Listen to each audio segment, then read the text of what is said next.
1000 થી વધુ પોલીસ જે છે તે ખડકી દેવાય છે। ગામના આગેવાનો અને નિર્દોષ લોકો સાથે પોલીસની એ ચર્ચા પણ થઈ છે।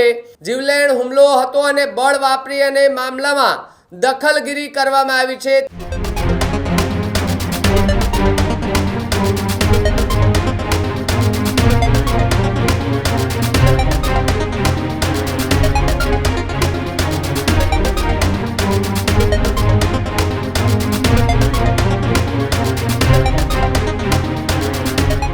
સમાચારોમાં આગળ વાત અંબાજીની કરીએ તો અંબાજીમાં છેલ્લા 24 કલાકથી પોલીસનો કાફલો જે છે તે ખડકી દેવામાં આવ્યો છે, કારણ કે જે ફોરેસ્ટ વિભાગના અધિકારીઓ એ રોપાનું વાવેતરને બધું ત્યાં ચેક કરવા માટે ગયા તે દરમિયાન તેમના પર હુમલો કરવામાં આવ્યો હતો અને તે દરમિયાન 40 થી વધુ પોલીસ કર્મચારીઓ અને ફોરેસ્ટના અધિકારીઓ ઘાયલ થયા હતા। ત્યારે અંબાજી નજીક બનેલી ઘટનાને લઈને સૌથી મોટા સમાચાર સામે આવી રહ્યા છે। પાડલિયા ગામે ફોરેસ્ટ અને પોલીસના જવાનો પર હુમલો થયો હતો।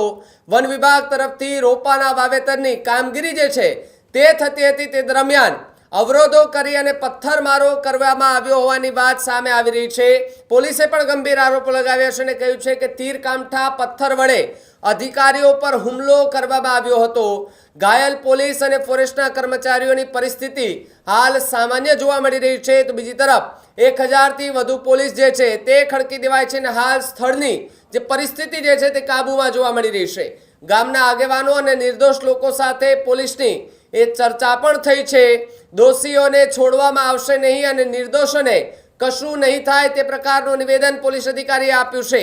3 જેટલી ગાડીનું નુકસાન અને સ્થળનું પંચનામું પણ અધિકારીઓ દ્વારા કરવામાં આવ્યું છે। અન્ય વિગતો તપાસ બહાર આવશે, પરંતુ હાલ પરિસ્થિતિ મુજબ એક કાર્યવાહી જે છે તે કરવામાં આવી રહી છે। જીવલેણ હુમલો હતો અને બળ વાપરી અને મામલામાં દખલગીરી કરવામાં આવી છે। ત્યારે તપાસ દરમિયાન તમામ બાબતો જે છે તે બહાર આવશે તેવું પોલીસ અધિકારીએ વાતમાં જણાવ્યું છે। સામે પક્ષે ઈજાઓની કોઈ વિગત હજુ સુધી બહાર ન આવી હોવાની વાત પણ પોલીસે કહી છે। ત્યારે પોલીસ ફોરેસ્ટના અધિકારીઓ અને સામે રહેતા લોકો વચ્ચે ઘર્ષણ થયું હતું। પથ્થરો આવ્યા, તીર કામઠા જે તીર મારવામાં આવ્યા હતા। જો કે 40 થી વધુ એ પોલીસ કર્મચારીઓ ઘાયલ થયા હતા, જેમને તાત્કાલિક હોસ્પિટલ લઈ જવામાં આવ્યા હતા। જેમાં ગંભીર રીતે ઘવાયેલા 2 થી વધુ પોલીસ કર્મચારીઓ હતા, તેમને અલગ હોસ્પિટલમાં રિફર કરવામાં આવ્યા હતા, જે તેમની સારવાર હજુ પણ ચાલુ કરવામાં આવી રહી છે, શરૂ થઈ ગઈ છે। પરંતુ બીજી તરફ જો વાત કરવામાં આવે તો એના બીજા દિવસે એટલે કે ગઈકાલે વહેલી સવારથી 1000 થી વધારે પોલીસનો કાફલો જે છે તે અંબાજીમાં ખડકી દેવાયો છે। કોઈ અનિચ્છનીય બનાવ ફરી ન બને તેને લઈને ખાસ ધ્યાન રાખવામાં આવી રહ્યું છે। ત્યારે પોલીસે અત્યાર સુધીની જે વિગતો મેળવી છે, તપાસ કરી છે, તે દરમિયાન શું મોટા ખુલાસા થઈ રહ્યા છે, શું કહી રહ્યા છે પોલીસના અધિકારી, સાંભળીએ એમને। પોલીસ અધિક્ષક બનાસકાંઠા જિલ્લાના અંબાજી પોલીસ સ્ટેશન વિસ્તારના પાડલિયા ગામ વિસ્તારમાં વન વિભાગ તરફથી રોપાના વાવેતરની કામગીરી કરવામાં આવતી હતી। તે સમયે 13/12/2025ના રોજ જે વન વિભાગના કર્મચારી અધિકારી હતા તેના સાથે પોલીસ વિભાગના અધિકારી કર્મચારી અને રેવન્યુ વિભાગના અધિકારી કર્મચારી પણ હતા। તે સમયે જે એસી ભારત સંગઠનના લોકો છે કે જે સંવિધાન સરકારમાં માનતા નથી, તે લોકો દ્વારા અવરોધ ઉપસ્થિત કરવામાં આવે। આ અવરોધ થયા પછી જે 500 લોકોનું ટોળું તેઓ દ્વારા ભેગા કરવામાં આવેલ, તેઓ દ્વારા પથ્થરમારો, કુલાડી, ધારિયા, તીર કામઠા આ પ્રમાણે જે પ્રાણઘાતક હથિયાર હતા તેનાથી જીવલેણ હુમલો કરવામાં આવેલ। આમાં તમામ વિભાગના કુલ 47 જેટલા અધિકારી કર્મચારીઓને જીવલેણ ઈજા પહોંચાડેલ છે। તેની સારવાર કાલથી શરૂ હતી। અત્યારે જેની ક્રિટિકલ પરિસ્થિતિ હતી તે આઉટ ઓફ ડેન્જર થયેલ છે, પરંતુ 8 થી 9 અમારા અધિકારી કર્મચારી તમામ વિભાગના સારવાર હેઠળ છે। તેમાંથી કોઈ આઈસીયુમાં પણ છે, પરંતુ અત્યારે પરિસ્થિતિ સામાન્ય છે। સ્થળની જગ્યા ઉપરની પણ પરિસ્થિતિ સામાન્ય છે। આ જે બનાવ બનેલ હતો, આ બનાવ અનુસંધાને ભારતીય ન્યાય સંહિતાના અને damage two public property act અંતર્ગત ગુનો પણ દાખલ કરવામાં આવેલ છે। આ ગુનો ખૂનની કોશિશ, ધાડ અને રાઇટિંગના કલમો હેઠળ દાખલ કરવામાં આવેલ છે। ગુનો કોઈ વ્યક્તિ વિરુદ્ધ નામજોગ અને 500ના જે ટોલા હતા તે ટોલા વિરુદ્ધ દાખલ કરવામાં આવેલ છે। આજના દિવસે જે લગતના ગામના જે આગેવાનો હતા, જે નિર્દોષ લોકો હતા, તેના સાથે વાતચીત કરીને તેઓ સાથે તેઓને આશ્વાસન આપીને કે ભાઈ નિર્દોષ વ્યક્તિને કોઈને પણ પ્રશાસન દ્વારા પોલીસ દ્વારા તકલીફ થશે નહીં, જે દોષી વ્યક્તિ છે તેઓને છોડવામાં આવશે નહીં, તે મુજબની મીટિંગ પણ થયેલ છે. સ્થળનો પંચનામો પણ પૂરો કરવામાં આવેલ છે.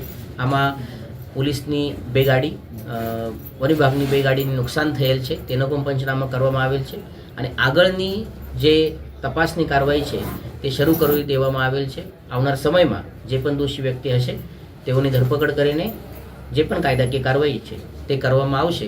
અત્યારે પરિસ્થિતિ લો એન્ડ ઓર્ડરની અંબાજી પોલીસ સ્ટેશન વિસ્તાર અને બનાસકાંઠા જિલ્લામાં સામાન્ય છે.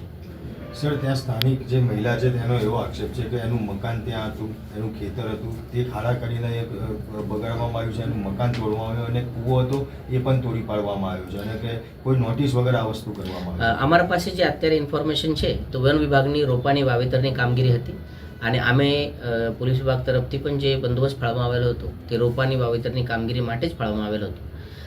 જે સ્થાનિક કક્ષાએથી આક્ષેપ થયેલ છે તો તે બાબતે પણ તપાસ દરમિયાન કોઈ વિગત આવશે તો તે મુજબની તપાસ આવનાર સમયમાં થશે. ઓકે. સાથે સર, ત્યાં સ્થાનિક લોકોનો એવો બી આક્ષેપ છે કે જે વખતે વન વિભાગના અધિકારીઓ સાથે જે બેઠક ચાલી રહી હતી, ચર્ચા વિચારણા ચાલતી હતી, એ સમયે પોલીસ ત્યાં આવી અને પોલીસે ત્યાં આગળ જે દબંગગીરી કરી એના કારણે આખો મામલો બગડ્યો છે.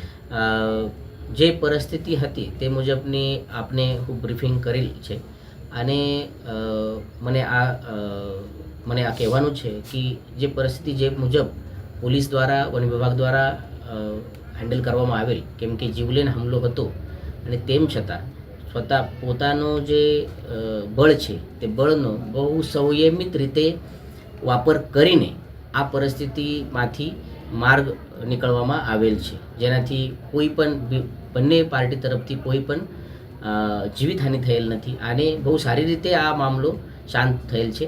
પોલીસ વિભાગ અને વન વિભાગ અને રેવન્યુ વિભાગના ત્રણેય વિભાગના કર્મચારીઓને જીવલેણ ઈજા પણ પહોંચેલ છે અને જે પણ એલિગેશન હશે કઈ પ્રકારે બળનો પ્રયોગ થયેલ છે તે તપાસ દરમિયાન ખુલશે જ અને મને લાગેલ છે કે જે દોષી વ્યક્તિ હશે તેને છોડવામાં આવશે નહીં.